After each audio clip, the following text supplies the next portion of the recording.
the main barrier for supporting people with so-called challenging behaviours, well, maybe not the main barrier, but one of the major ones is when people are providing support in a group. Because I think that when we're congregating people or bringing people into a group or segregating people out away from their peers, I mean ordinary people in life, what we do is create some kind of othering process that is not good for people's sense of self and sense of where the person is in the world.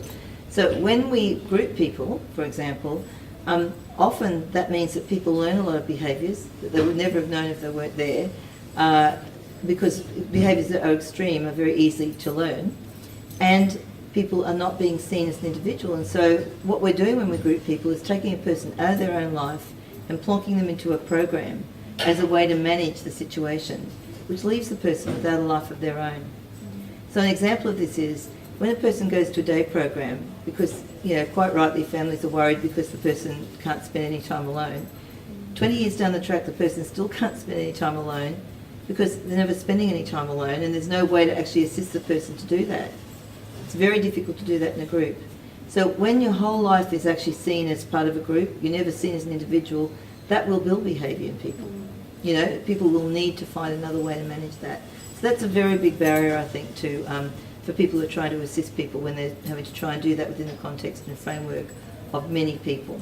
And that's the same in families. When you're a parent trying to struggle with the big behaviours of one child while you've got the needs of others there, that's always complicated and complex and should not be seen as something simple that can happen.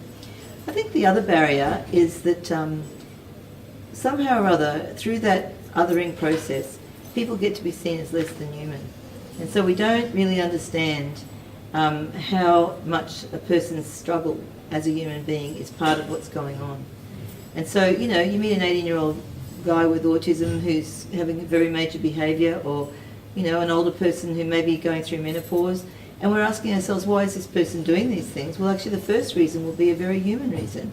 Something about the life situation, or their physiology at this time as an adolescent or a perimenopausal woman or whatever it is. These things will have an impact on people. But if you don't see the person as a human being first, then there'll be a lot of puzzles about that. So I think that's actually difficult. And I think the other thing is that we find ourselves in a service system where we do not know anywhere near enough about the needs of people with disability. And I'm now talking about the specific needs of people with disability to really understand and appreciate the challenges that people are living with in a day-to-day kind of way.